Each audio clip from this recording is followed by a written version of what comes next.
Fala galera, tudo bem? É um prazer estar aqui conversando com vocês para a gente começar o nosso novo projeto, pessoal. Todas as aulas aí da Polícia Civil, a parte jurídica da Polícia Civil. Hoje nós vamos dando início, pessoal, nós vamos trabalhar a parte geral do Código Penal, do Direito Penal, tudo bem? Então, sem perder tempo, pessoal, porque nós precisamos imprimir um ritmo forte aí, vamos começando já. Tá aí o edital, né, pra gente, aplicação da lei penal, eficácia da lei penal estrangeira, tempo do crime, lugar do crime, analogia, irretroatividade, conflito aparente de normas penais, tudo bem? Princípio da reserva legal ou estrita legalidade, pessoal, o que nós precisamos saber sobre isso? Histórico, pessoal, desse princípio, tá? Muito importante. Ele está descrito lá no artigo 5º, inciso 34, né?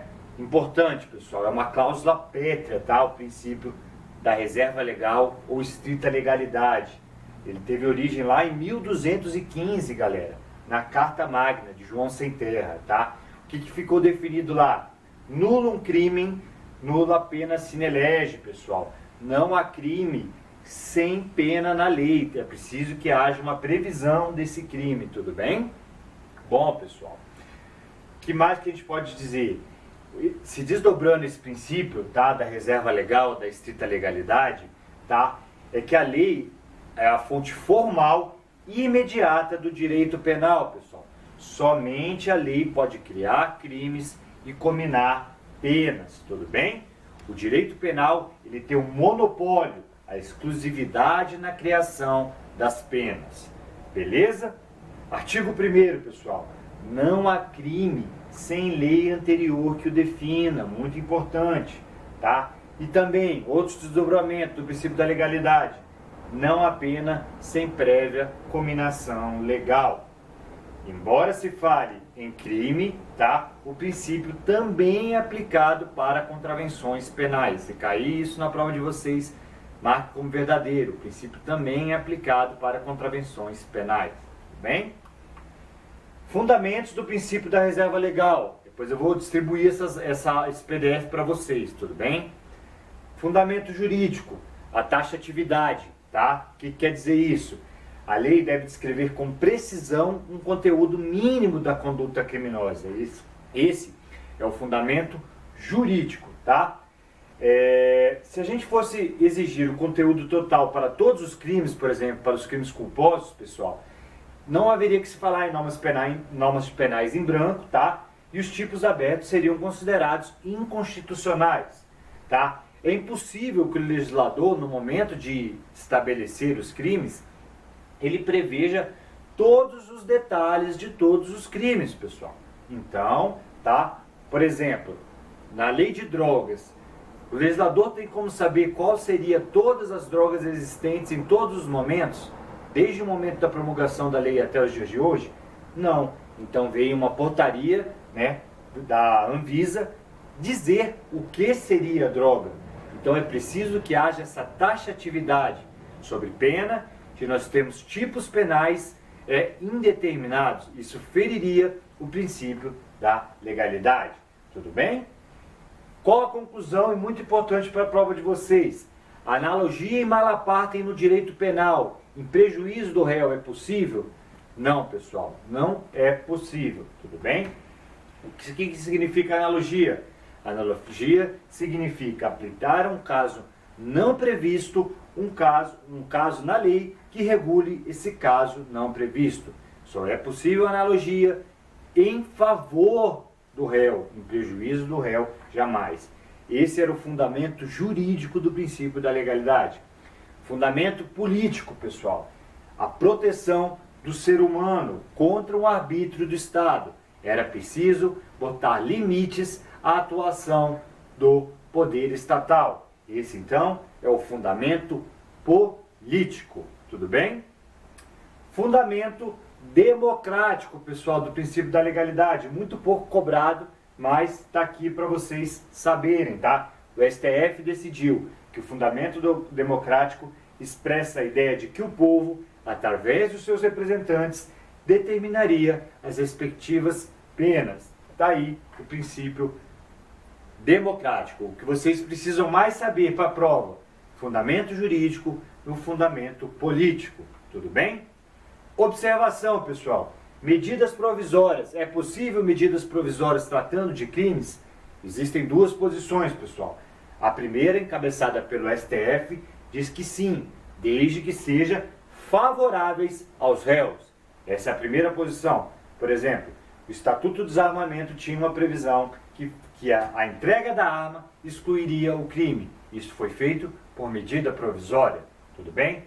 Corrente majoritária diz que não, pessoal. Independentemente do conteúdo legal, não há essa previsão. A própria Constituição diz que há essa vedação à medida provisória tratando de matéria penal, matéria relativa a direito penal, processual penal e processual civil. Então eu quero que vocês levem para a prova essa segunda corrente, de que há vedação expressa a medida provisória a tratar de direito penal. Tudo bem?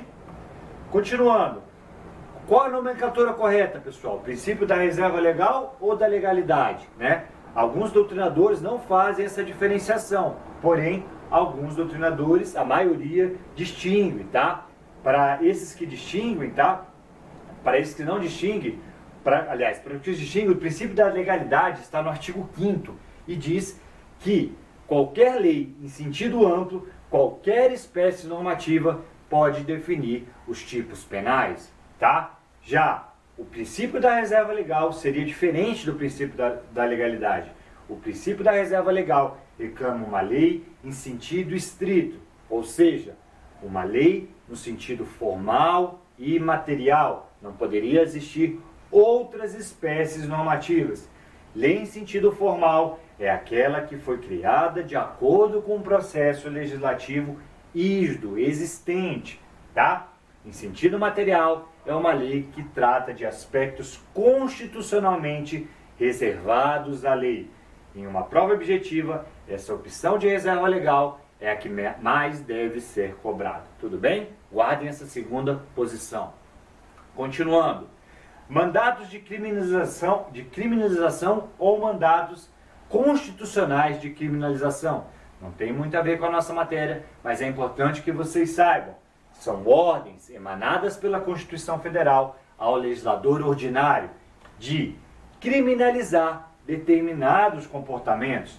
O legislador não teria nenhuma opção a não ser obedecer esses mandados de criminalização. Não há uma discricionalidade. Esses mandados, eles podem ser expressos, a ordem está explícita no texto constitucional, ou ocultos. Por exemplo, os expressos, pessoal. Artigo 225, parágrafo 3º, que diz que as condutas lesivas ao meio ambiente sujeitarão os seus infratores, sendo pessoas físicas ou jurídicas, a sanções penais e administrativas, independentemente da obrigação de reparar ao dano. Veja, é o mandamento que a Constituição traz para o legislador ordinário. Tudo bem? Outro exemplo de mandato de criminalização, pessoal, é a prática do racismo, constitui crime inafiançável e imprescritível, sujeito à pena de reclusão nos termos da lei.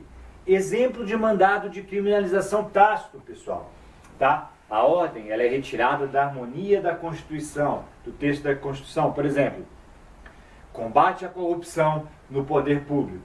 Foi falado no caso do STF do Mensalão. Tudo bem?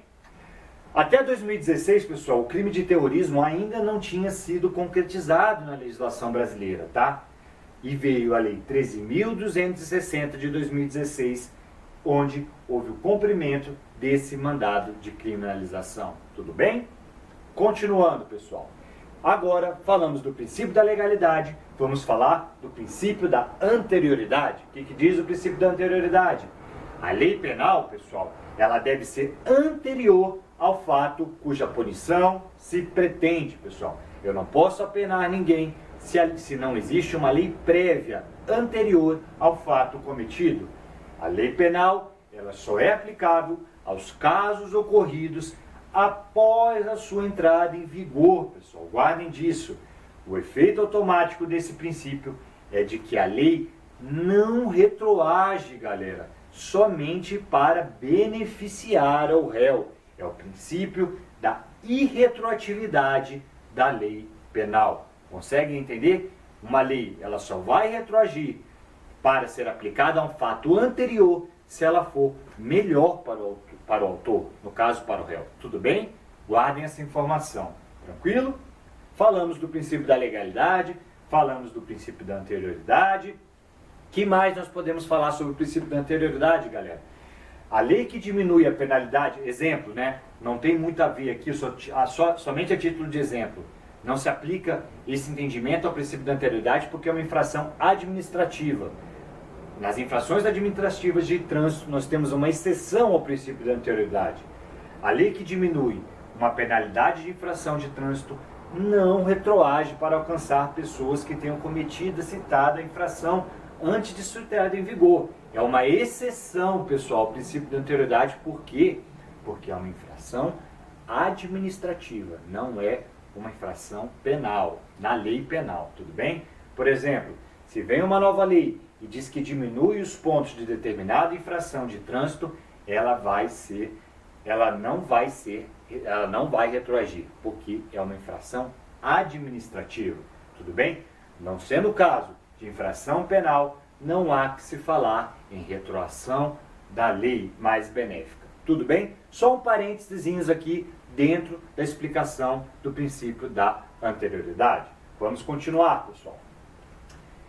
Pergunta: para que a gente respeite esse princípio da anterioridade, basta a publicação da lei ou é preciso que a lei esteja em vigor? Guardem essa informação, pessoal. Em outras palavras, haveria crime na vacatio legis? Não, pessoal, não há crime na vacatio legis. É preciso que a lei esteja em vigor. O princípio da anterioridade só vai se incidir após a entrada em vigor da lei. Não há crime se o fato ocorreu durante a vacatio legis. Tudo bem? Beleza. Artigo 1º. Anterioridade da lei. Vamos ver o que diz o Código Penal. Não há crime sem lei anterior que o defina, princípio da legalidade. Não há pena sem prévia cominação legal, princípio da anterioridade. O teor dessa norma contida no parágrafo 1º, galera, ele se desdobra em dois, tá? Em duas garantias fundamentais do direito penal. Tanto o princípio da legalidade na primeira parte, quanto o princípio da anterioridade na segunda parte. Tudo bem? Por tal princípio, a norma penal, diga-se, a norma penal mais severa, só se aplica aos fatos praticados a partir da sua vigência para frente. Se amanhã vier uma lei dizendo que é crime gravar aula, como eu estou fazendo aqui, só vai ser aplicado dali para frente. Ela não retroage para fatos anteriores. Tudo bem? Neste ponto, a Constituição Federal ela recepcionou essa garantia, pois está lá prevista no seu artigo 5º. Tudo bem?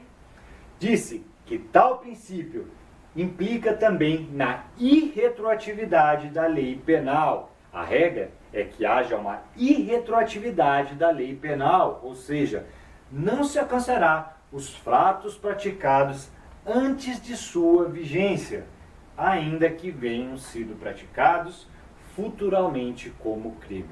Então guardem essas informações. A regra é a irretroatividade. Eu só vou ter a retroatividade se a lei for mais benéfica ao autor.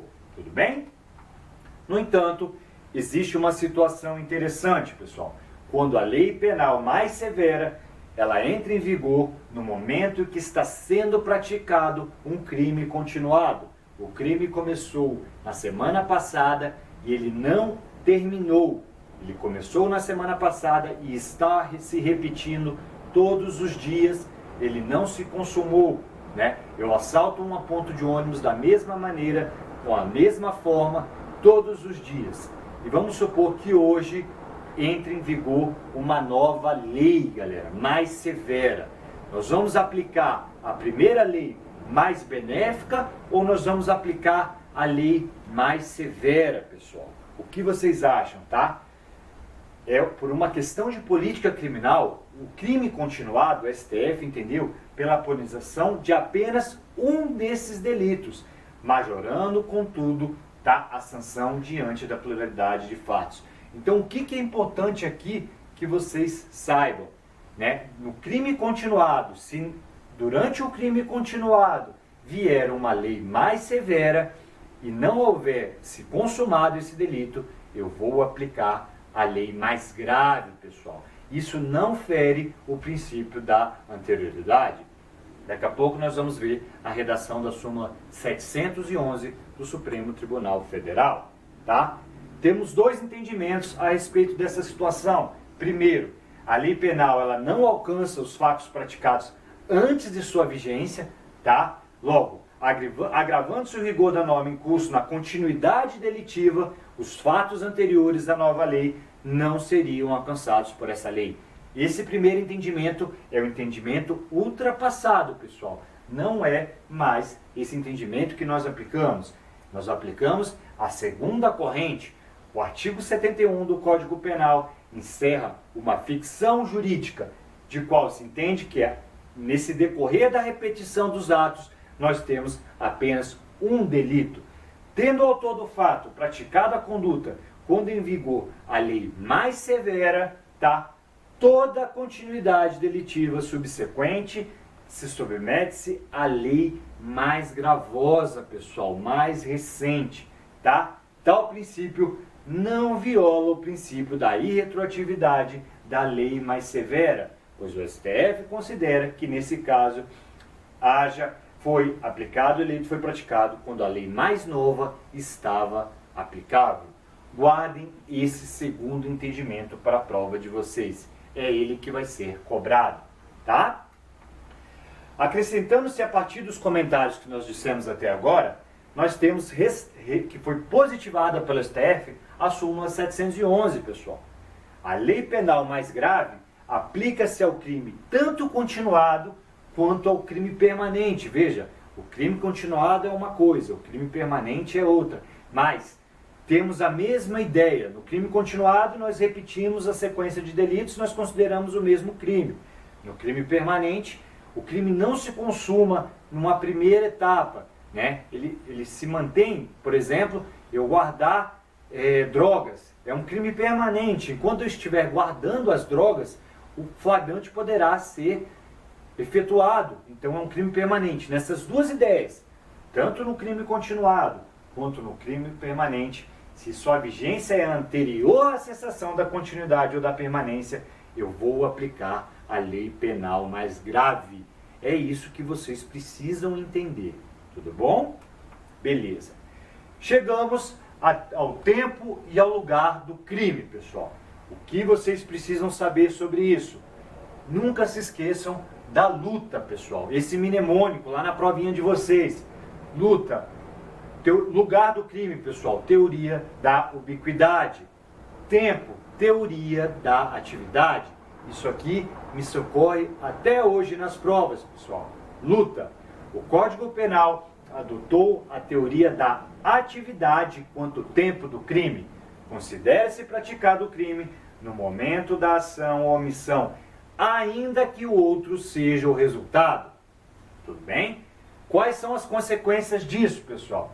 Letra A. Nós vamos aplicar a lei que estava em vigor no tempo da conduta, pessoal. Salvo se houver uma nova lei mais favorável. Daí, nós já sabemos que nós estaremos de frente numa retroatividade benéfica, tá? Nesse caso, nós só teremos interesse nos crimes materiais ou causais, onde que há um necessário resultado. Segunda consequência da teoria da atividade, a imputabilidade, pessoal, ela tem que ser analisada no tempo da conduta. Então, Joãozinho, com 17 anos e 10 meses, ele vai lá e esfaqueia uma pessoa, vindo a ser processado somente quando ele tinha 18 anos. De acordo com com a teoria do tempo da atividade, ele era menor de idade ao tempo da conduta. Ele vai responder por ato infracional, não por crime. Tudo bem? Beleza. Então não se esqueçam, luta, lugar, ubiquidade, tempo, atividade. Observação. Inimputabilidade, crime permanente e superveniência da maioridade penal, muito importante. Aqui aquela diferenciação que a gente já fez entre crime permanente, né, e crime continuado. No crime permanente, a consumação se prolonga no tempo, né, por vontade do agente. No crime permanente, a prisão em flagrante ela é possível a qualquer momento, enquanto durar a permanência. Ele pode ser consumado. Por exemplo, uma extorsão mediante sequestro praticado por adolescente que completa 18 anos durante a consumação. Nesse caso, o plenário do STF diz que o sequestrador ele vai responder pelo Código Penal. Entenderam o raciocínio? E não pelo ECA, pois depois de atingir a maioridade penal, ele livremente optou por continuar o delito. Então, o crime não estava consumado. Ele vai continuar respondendo pelo Código Penal. Tudo bem? Não pelo ECA. Guardem essa informação. Súmula 711, a gente já falou, a lei penal mais grave aplica-se ao crime continuado ou ao crime permanente, se a sua vigência é anterior da continuidade ou da permanência, nenhuma dúvida. Artigo 71 agora, crime continuado, diferente do permanente, mas que vale o mesmo entendimento. Quando o agente, mediante mais de uma ação ou omissão, ele pratica 2 ou mais crimes da mesma espécie, pessoal, e pelas mesmas condições de tempo, lugar e maneira de execução e outras semelhantes, devem os atos subsequentes ser havidos como continuação do primeiro, ficção jurídica. Tudo bem? Aplica-se a pena de um só dos crimes quando elas forem idênticas. Então, do roubo, ele cometeu vários roubos, eu vou aplicar uma pena de roubo, ou a mais grave se elas forem diversas, o roubo e o furto, por exemplo, aumentada em qualquer um dos casos de 1/6 a 2/3. Tudo bem? Beleza. Exemplo, pessoal, disso que eu estou falando. A empregada que pega R$10 todos os dias da gaveta da patroa, até completar R$1.000. Suponha que nas 4 primeiras semanas estava em vigor a lei A, e no restante estava em vigor uma lei B, mais grave. Ela vai responder pela lei B, mais grave. Tudo bem? O que seriam crimes parcelares, galera? São os vários delitos que integram essa coluna, essa série da conduta delitiva. Tudo bem? De acordo com a súmula 711, aplica-se a lei mais grave para todo crime continuado, com fundamento da teoria da ficção jurídica adotada pelo Código Penal no crime continuado. Tudo bem? O crime continuado ele é composto por diversos crimes. Para o fim de aplicação de uma pena, o Código Penal entende-se como crime único. Teoria da ficção jurídica. A súmula 711 ela é aplicável também ao crime permanente, de forma que é possível a aplicação da lei penal mais grave em casos do crime permanente. Por exemplo, uma extorsão mediante sequestro, na privação de liberdade quando estava previsto a lei A, e durante o crime a lei B, mais grave, revogou a lei A. Eu vou aplicar também a lei B, mais grave, sem ferir o princípio da anterioridade. Beleza? Tranquilo. E em relação à prescrição, pessoal, o Código Penal, ele não adotou, veja essa exceção, galera. Em relação à prescrição, o Código Penal não adotou a teoria da atividade, mas sim a teoria do resultado, tá? Fiquem espertos para não ser pegos lá na prova, tá? É uma exceção. A prescrição começa a correr a partir da data que o crime se consumou. Veja, teoria do resultado para a prescrição.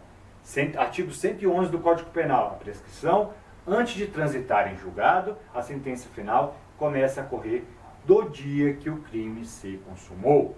Beleza? Só um parênteses para vocês ficarem espertos a possíveis pegas do SESC. Tá? Teoria do lugar do crime agora. Falamos da teoria da ação, agora vamos falar do lugar do crime. O CP adota a chamada teoria da ubiquidade ou teoria mista. Vamos ver o que diz o artigo 6º.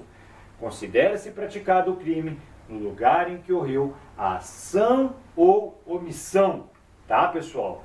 No todo ou em parte, bem onde se produziu onde deveria produzir-se o resultado. Consegue entender?